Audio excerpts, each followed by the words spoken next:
इस वक्त की बड़ी खबर आपको बता दें, पीडीपी रहनुमा वहीदुर रहमान पर्रा को बड़ा झटका लगा है। वहीदुर रहमान पर्रा को बैरून ममालिक जाने की दरख्वास्त मुस्तरद कर दी गई है।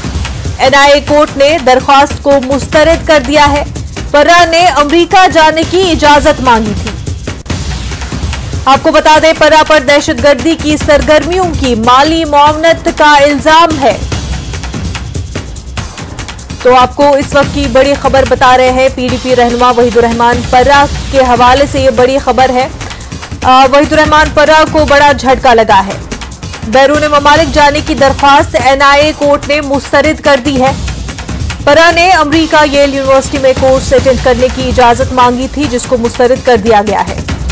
आपको बता दें कि पर्रा पर दहशतगर्दी की सरगर्मियों की माली मुआवनत का इल्जाम है। हमारे साथ हमारे नुमाइंदे मनोज इस वक्त बराह रास्त जुड़ चुके हैं। मनोज, वहीदुर रहमान पर्रा ने दरख्वास्त दी थी कि उनको यूएस जाना है, लेकिन उसको मुस्तरद कर दिया है एनआईए कोर्ट ने। जी हाँ, बिल्कुल मोनाल साहब, एनआईए कोर्ट ने ये कहा है कि वहीदुर रहमान पर्रा जो है उसके लगातार संबंध हैं फॉरेन और जो लोकल टेररिस्ट हैं उनके साथ उसके संबंध रहे हैं। हम आपको बता दें कि नवंबर 2020 में वहीदुर रहमान पर्रा को इन्हीं इल्जामात पर गिरफ्तार किया गया था, जिसमें यह कहा गया था कि वहीदुर रहमान पर्रा जो कि पीडीपी के यूथ विंग के लीडर थे, उनपे ये इल्जाम था कि उनका डायरेक्ट एक कॉन्टैक्ट है जो टेररिस्ट हैं, चाहे वो मकामी मिलिटेंट हों या फिर फॉरेन टेररिस्ट हों, उनके साथ उनके राबिते हैं। और उनको उसके बाद अरेस्ट किया गया था यूएपीए के तहत और बाद में उन्हें बेल भी दी गई है। अभी वो जमानत पर रिहा हैं और वो ये चाह रहे थे कि वो अमेरिका जाएं, जो एक वहाँ कॉन्फ्रेंस है उसमें शिरकत करने के लिए, और या एक जिसको आज एनआईए की कोर्ट ने बिल्कुल मुस्तरद कर दिया। और कोर्ट ने भी यही दलील दी है कि चूंकि उस पर ये इल्जाम है, अभी भी वो केस चल रहा है और उसके रवाबित हैं दहशतगर्दों के साथ, इसलिए उसको बाहर जाने की इजाजत नहीं दी जानी चाहिए। एनआईए ने ये कोर्ट में ये दलील दी कि अगर वो बाहर जाता है तो वो कहीं न कहीं फिर एक बार राबिता कायम करने की कोशिश करेगा उन दहशतगर्दों के साथ जिनके उसके पहले से रवाबित रहे हैं, जिससे जम्मू कश्मीर के अंदर जो हालात ठीक हो रहे हैं उससे उनमें और बिगाड़ पैदा हो सकता है। यही बुनियाद बनाकर एनआईए ने अपनी दलील रखी, जो उसने वहीद पर्रा ने जो अपील की थी कि उसे अमेरिका जाने दिया जाए। और जब एनआईए की तरफ से ये दलील दी गई तो एनआईए की कोर्ट ने ये कहा कि उसको फिलहाल वहां जाने की इजाजत नहीं दी जानी चाहिए। उसके लिए एक बड़ा झटका है, क्योंकि लगातार ये कोशिश हो रही है सरकार की तरफ से भी कि जो दहशतगर्दी है, मिलिटेंसी है, उसको कम किया जाए। लेकिन कोई भी शख्स अगर उस पर इल्जाम है कि वो दहशतगर्दों के संपर्क में है, दहशतगर्दों के राबिते में है, उसे बाहर जाने की इजाजत नहीं दी जा सकती है। और आज एनआईए कोर्ट ने जो ये फैसला सुनाया है कि उसे बाहर जाने की इजाजत नहीं दी जानी चाहिए, ये वहीदुर रहमान पर्रा के लिए एक बहुत बड़ा झटका जरूर है। जी बिल्कुल मनोज, बहुत बड़ा झटका वहीदुर रहमान पर्रा के लिए। और अगर हम बात करें पीडीपी की, तो एक पॉइंट पे पीडीपी जो है यूथ आइकन के तौर पर वहीदुर रहमान पर्रा को रिप्रेजेंट कर रहे थे। और खासतौर से जब हम डाउनटाउन की बात कर रहे हैं तो डाउनटाउन यूथ को मेन स्ट्रीम पॉलिटिक्स की तरफ और खासतौर से पीडीपी की तरफ माइल करने के लिए एक यूथ आइकन की तरह वहीदुर रहमान पर्रा थे पीडीपी के लिए। और स्पोर्ट्स के शोबे में भी जिस तरह से उनको और उनकी सरगर्मियों को प्रमोट किया जा रहा था, वो एक पीडीपी का था। लेकिन अब जिस तरह से पूरी चीजें चेंज हो गई, वहीदुर रहमान पर्रा को झटका लगा है, पीडीपी के लिए भी एक बहुत बड़ा सेटबैक है। जी हाँ, बिल्कुल, देखिए पीडीपी के लिए सेटबैक है। वहीदुर रहमान पर्रा एक यूथ आइकन था, वो एक यूथ लीडर था। वो न सिर्फ श्रीनगर में बल्कि जो साउथ कश्मीर जहाँ से वो आता है, पुलवामा से, वहाँ पर उसका एक काफ़ी इन्फ्लुएंस रहा है। वो एक बिजनेस फैमिली से ताल्लुक़ रखता है और उसकी वजह से उसके बाद जब वो पॉलिटिक्स में आया तो उसने कहीं ना कहीं एक अपना जो दबदबा है वो जमा लिया था। हालांकि जैसे आपने जिक्र किया कि वो यूथ के जो प्रोग्राम्स हैं, जब पीडीपी की सरकार होती थी तो उन दिनों पीडीपी और बीजेपी की सरकार में भी वो काफ़ी सरगर्म रहा है। हमने देखा कि कई ऐसे यूथ फेस्टिवल किए गए, स्पोर्ट्स फेस्टिवल किए गए, जिसमें वहीदुर रहमान पर्रा को काफ़ी सराहा जाता था। ऐसा माना जा रहा था कि वो एक मेन स्ट्रीम पॉलिटिक्स के लिए काम कर रहे हैं। लेकिन जब एनआईए ने उनके खिलाफ एक केस दर्ज किया, जब उनके पास ये सबूत आ गए कि वहीदुर रहमान पर्रा मिलिटेंटों के राब्ते में है, चाहे वो मकामी मिलिटेंट हों या फिर बाहर के जो गैर मुल्की जो दहशतगर्द हैं उनके साथ राब्ते में है, तो उसके बाद एक केस दर्ज किया गया उन पर और यूएपीए के तहत उनको गिरफ्तार भी किया गया था, जैसे कि मैंने पहले बताया। तो अब फिलहाल वो जो इल्जामात हैं वो केस अभी भी चल रहा है वहीदुर रहमान पर्रा पर, और उसके चलते जब चूंकि अब वो बेल आउट हुए हैं, उसने ये चाहा था कि वो अमेरिका जाएगा, जहां वो एक कोर्स के लिए जाएगा या एक किसी फंक्शन में पार्टिसिपेट करने के लिए जाएगा। लेकिन एनआईए ने ये कहते हुए कि अगर वो बाहर जाता है तो उसको बाहर जाने की इजाजत दी जाती है, तो वो फिर से उन दहशतगर्दों के संपर्क में आ सकता है। बिल्कुल, ये खदशा जाहिर किया जा रहा है कि अगर वहीदुर रहमान परा को जाने की इजाजत दी जाए तो एक बार फिर ये कॉन्टैक्ट बना सकते हैं। और ये त्राल क्योंकि काफी हसास इलाका माना जाता है और ऐसे में पीडीपी की जानिब से एक एग्जाम्पल सेट की जा रही थी वहीदुर रहमान परा की तरफ से। बहरहाल वो सारी चीजें, वो सारा सिनेरियो बदल गया जब इस तरह के केसेस वहीदुर रहमान परा के अगेंस्ट बनते गए। मनोज, बेहद शुक्रिया तमाम तर जानकारी के लिए।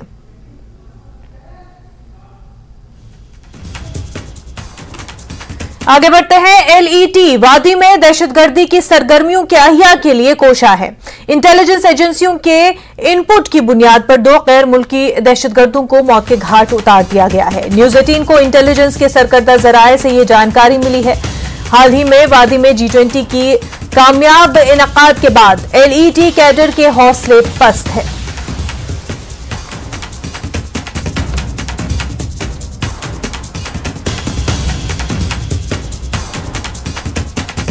तो एलईटी वादी में दहशतगर्दी की सरगर्मियों के अहिया के लिए कोशा है। इंटेलिजेंस एजेंसियों के इनपुट की बुनियाद पर 2 गैर मुल्की दहशतगर्दों को हलाक किया गया है। न्यूज 18 को इंटेलिजेंस के सरकर्दा जराए से ये जानकारी मिली है। News 18 JKLH senior editor Tejinder Singh Sodhi हमारे साथ जुड़ गए हैं। जब से G20 का कामयाब इनकाद हुआ, जिस तरह से सक्सेसफुल G20 रहा, उसके बाद से ही जो है इस तरह की बौखलाहट के शिकार कई दहशतगर्द तंजीमें दिख रही हैं। और एलईटी के हवाले से जो अब जानकारी आ रही है, 2 गैर मुल्की दहशतगर्दों को मार गिराया गया। और ऐसे में जो खबर आ रही है कि ये कोशा है कि मजीद सरगर्मियां दहशतगर्दी की अंजाम दी जाए जम्मू कश्मीर में।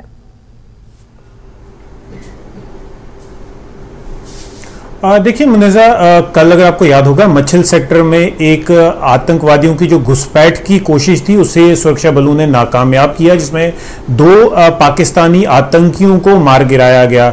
हमारे न्यूज 18 के इन्वेस्टिगेटिंग एडिटर मनोज गुप्ता को खुफिया एजेंसियों ने ये खबर दी है कि ये जो दोनों आतंकवादी थे, ये पाकिस्तान में जो सज्जाद जट नाम का आतंकवादी है उसके साथ इन टच थे। और इनकी ये एक साजिश थी कि ना सिर्फ जम्मू कश्मीर में जो आतंकवाद है उसे रिवाइव किया जाए, बल्कि जो सुरक्षा बलों के कई ठिकाने हैं जैसे बडगाम में, श्रीनगर सिटी में, उन पे आतंकी हमला किया जाए, उनको टारगेट किया जाए।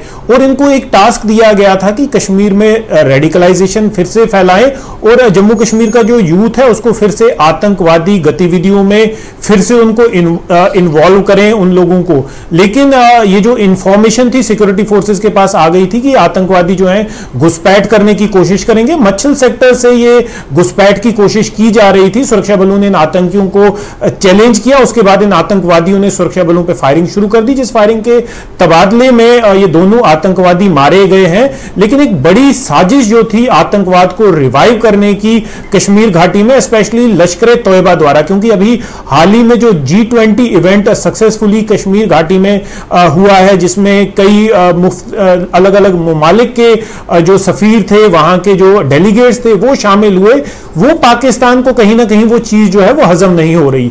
जिस तरह से जम्मू कश्मीर के हालात 5 अगस्त 2019 के बाद बदले हुए हैं, जहां पर आपने देखा कि जो आतंकी गतिविधियां हैं, आतंकी हमले हैं, उनमें गिरावट आई है, पत्थरबाजी नहीं हो रही है, तो ये वो चीज है जिससे पाकिस्तान के जो मंसूबे हैं जम्मू कश्मीर में हालात को खराब रखने के, खराब देखने के, वो कहीं ना कहीं नाकामयाब हो रहे हैं। तो वो चीज पाकिस्तान हजम नहीं कर रहा है। तो इसीलिए लगातार किसी न किसी तरीके से आतंकवाद को रिवाइव करने की साजिश रची जा रही है। जो टेरर लॉन्च पैड्स हैं, जो POK में या पाकिस्तान में जो टेरर ट्रेनिंग कैंप्स हैं, उन्हें रीएक्टिवेट कर दिया है। वहां पर आतंकवादियों को ट्रेनिंग दी जा रही है और लगातार उन्हें जम्मू कश्मीर भेजने की साजिश रची जा रही है। अमरनाथ यात्रा भी आने वाली है, उस पर भी आतंकवादियों की हमेशा ये कोशिश रहती है कि उस यात्रा को, उसमें खलल डालने की साजिश रचाई जाती है। लेकिन सुरक्षा बल जो है जम्मू कश्मीर के, पूरी तरह से मुस्तैद है और किसी भी तरह की इवेंचुअलिटी को डील करने के लिए पूरी तरह से तैयार हैं। जी मुनेजा। बिल्कुल तेजेंद्र, जैसा आपने बताया कि मसल में जिस तरह से ये मामला पेश आया था और उसके बाद जो है उनकी कोशिश को नाकाम बना दिया गया, क्योंकि पहले से ही तमाम तर कार्रवाइयां, ऑपरेशंस अंजाम दिए जा रहे हैं ताकि दहशतगर्दी की इन सरगर्मियों को जड़ से ही मिटा दिया जाए।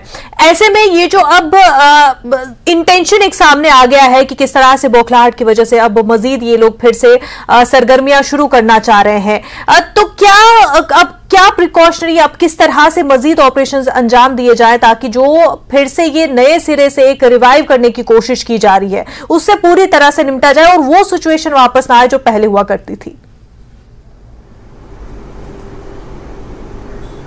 देखिए मुनज़्ज़ा, जैसे मैंने अभी बताया, 5 अगस्त 2019 से पहले जिस तरह के हालात थे कश्मीर घाटी में, जहां पर आए दिन पत्थरबाजी हुआ करती थी, दुकानें बंद रहती थी, स्कूल कॉलेज सब बंद रहते थे और लोगों की जो नॉर्मल लाइफ थी वो नहीं चल पा रही थी, क्योंकि यही जो चीज थी वो पाकिस्तान चाहता था। लेकिन 2019 के बाद जब धारा 370 हटाई गई, 35 से हटाया गया, पाकिस्तान ये सोच रहा था कि जम्मू कश्मीर के जो लोग हैं वो रिवोल्ट कर देंगे, जम्मू कश्मीर में हालात खराब होंगे, खून की नदियां बहेंगी। लेकिन पाकिस्तान के जितने भी मंसूबे थे सारे विफल हुए। लोगों ने इस पाकिस्तान की साजिश को नाकामयाब किया और पाकिस्तान अब यही चाह रहा है कि फिर से उस तरह के जो हालात थे जो 5 अगस्त 2019 से पहले कश्मीर घाटी में थे उन्हें रिवाइव किया जाए। लेकिन अब देखिए, जम्मू कश्मीर के जो आम नागरिक हैं वो जो पीस डिविडेंड है उसके फायदे उठा रहे हैं। आप देख लीजिए, दुकानें खुली हैं, बिजनेस एस्टेब्लिशमेंट बंद नहीं हो रहे, हड़तालें नहीं हो रही, बच्चे स्कूल कॉलेज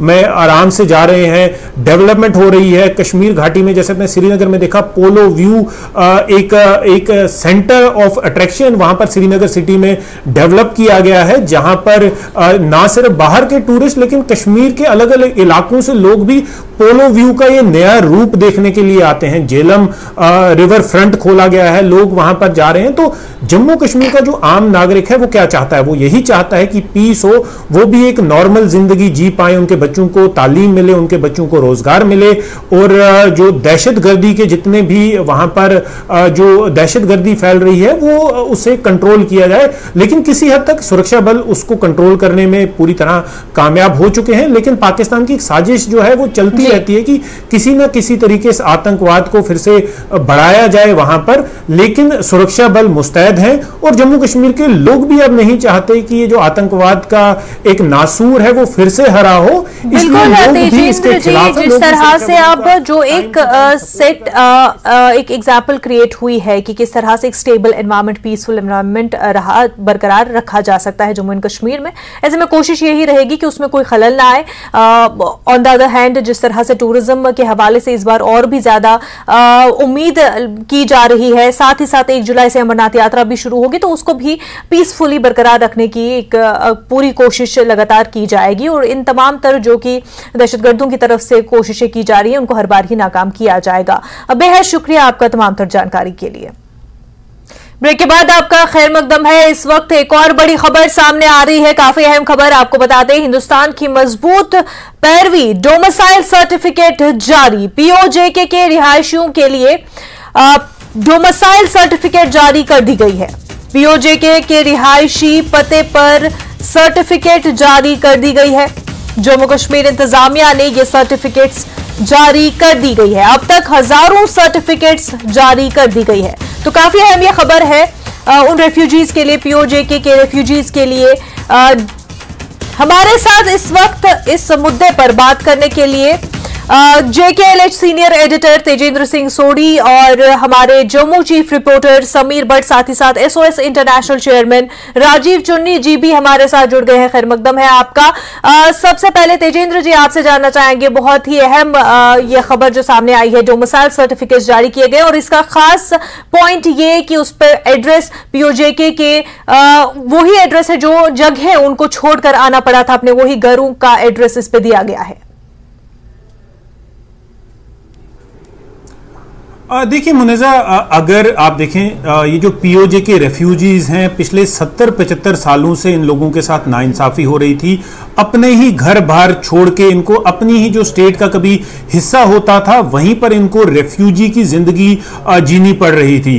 लेकिन अब जिस तरह से हालात में चेंज आ रहे हैं तो ये लग रहा है कि कहीं ना कहीं इनकी जो पिछले 70-75 सालों की जो डिमांड्स हैं वो कहीं ना कहीं सरकारें जो हैं वो फुलफिल करने की तरफ कदम उठा रही हैं। हालांकि जम्मू कश्मीर असेंबली में कुछ सीटें जो हैं वो फ्रीज करके रखी हुई थी पीओजेके के लोगों के लिए, लेकिन उन्हें कभी अनफ्रीज नहीं किया गया। पीओजेके के लोगों की हमेशा ये डिमांड रही थी कि उन सीटों को अनफ्रीज करके इन लोगों को वो सीटें दी जाएं ताकि इनकी भी रिप्रेजेंटेशन हो। लेकिन जिस तरह के हालात थे पिछले 70-75 साल से जम्मू कश्मीर में, तो इन लोगों की जो रिप्रेजेंटेशन थी वो नहीं हो पा रही थी। लेकिन अब गवर्नमेंट ऑफ जम्मू कश्मीर और सेंट्रल गवर्नमेंट ने ये डिसीजन लिया है कि लगभग 5 लाख के करीब जो पीओजे के रेफ्यूजीज जो JNK से बाहर रह रहे हैं, देखिए लगभग 15-20 लाख के करीब पीओजे के रेफ्यूजीज हैं। कुछ तो जम्मू कश्मीर में रह रहे हैं, लेकिन कुछ लोग जो जम्मू कश्मीर के बाहर रह रहे हैं, अब उन्हें जो डोमिसाइल सर्टिफिकेट दिया जाएगा उसमें उनका जो पीओजेके में जो उनका रेसिडेंशियल एड्रेस था, जो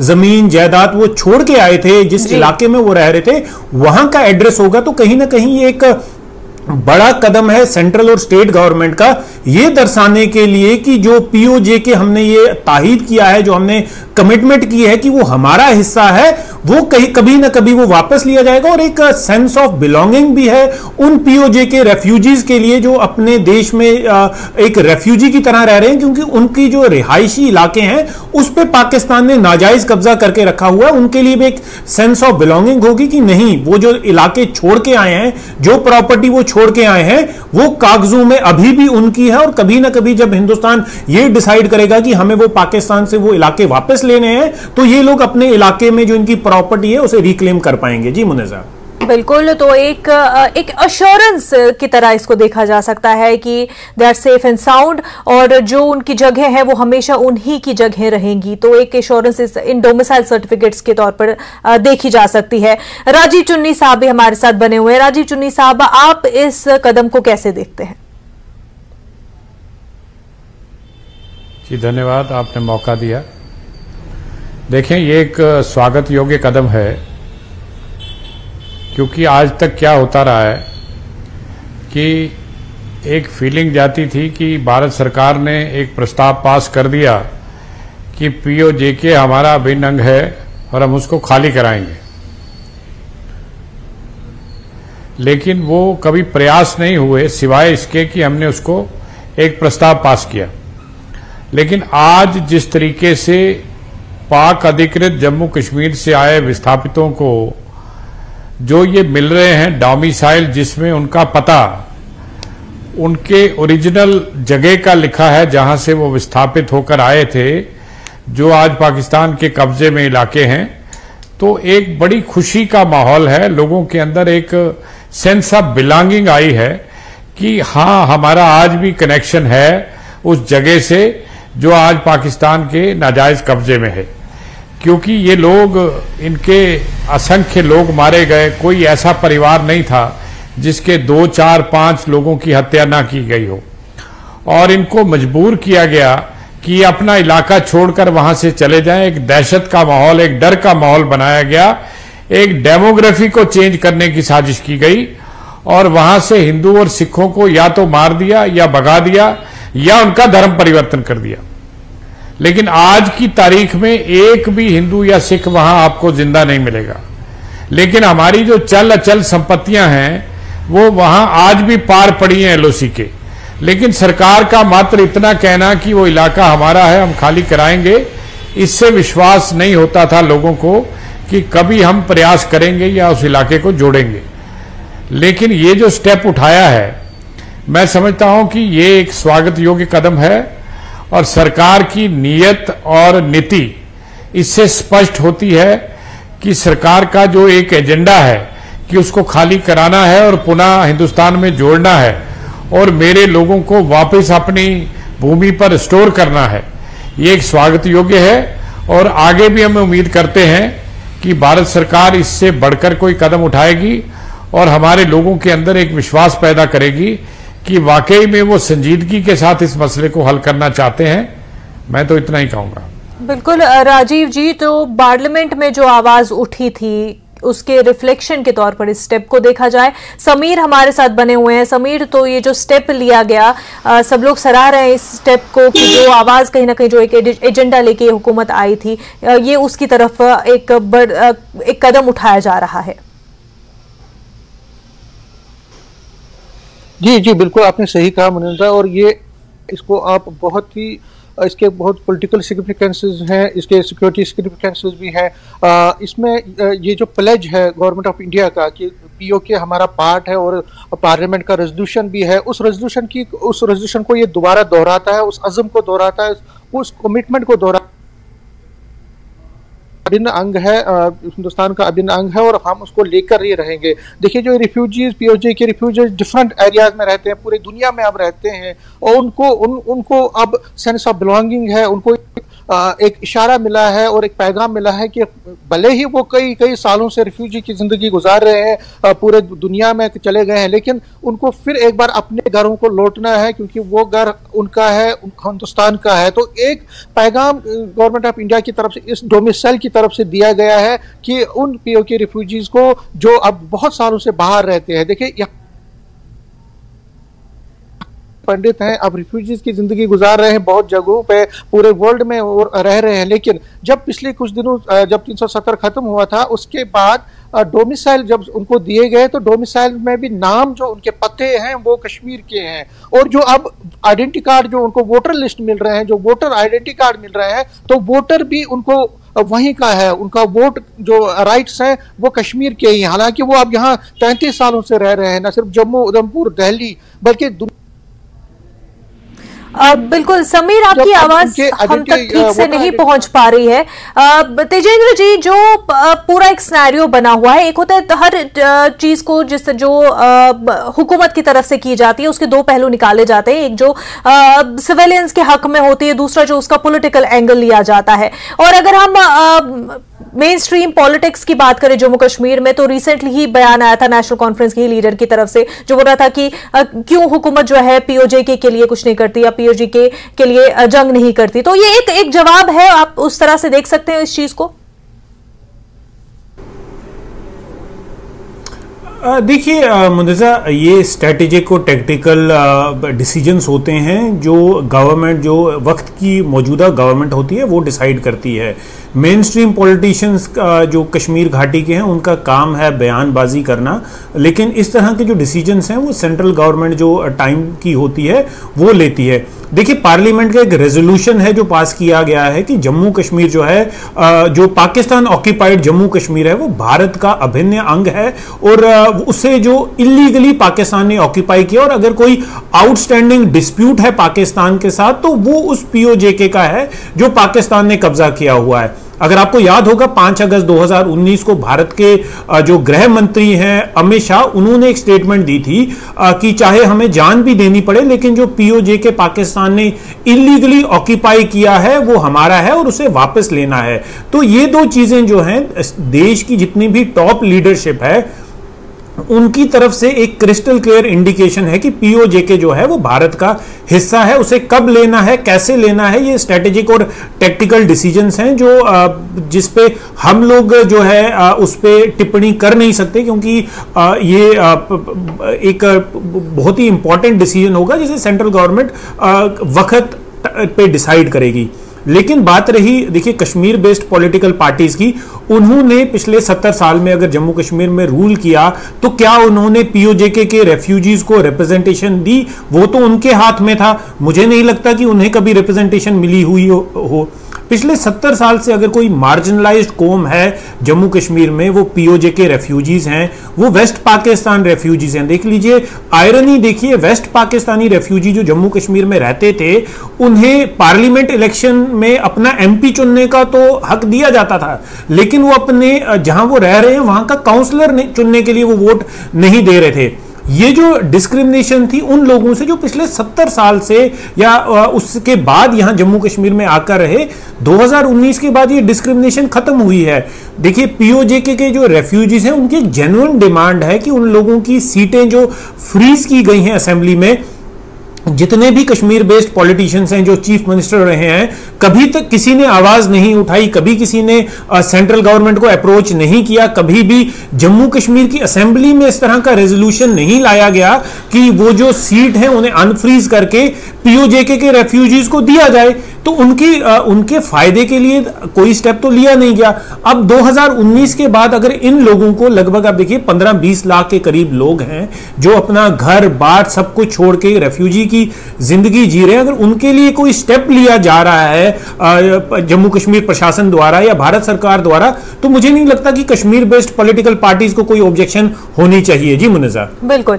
राजीव जी हमारे साथ जुड़े हुए हैं। राजीव जी, एक तरफ तो पॉलिटिक्स हर मामले पर होती ही रहती है, सियासी बयानबाजियां जारी ही रहती हैं चाहे कोई भी सब्जेक्ट रहे, लेकिन अगर हम बात करें कि जिस तरह से तेजेंद्र जी भी बता रहे थे कि एक रिप्रेजेंटेशन जो मिली है इस बार वो कहीं ना कहीं मिसिंग रही है हमेशा से ही, अब इसके बाद नेक्स्ट स्टेप आप क्या समझते हैं, क्या होना चाहिए सरकार का? देखें, महाराजा हरि सिंह जी का शासन जाने के बाद जो यहां पर डेमोक्रेसी आई, जिसको मैं तो डेमोक्रेसी नहीं कहता जम्मू कश्मीर के अंदर, वो तो कश्मीरियों का शासन था जिन्होंने जातियां की, दबाया और हर तबके को, हर कौम को उन्होंने उठने नहीं दिया। लेकिन जो संविधान बना जम्मू कश्मीर का, उस संविधान में पाक अधिकृत कश्मीर के लिए 25 सीटें रखी गई थी।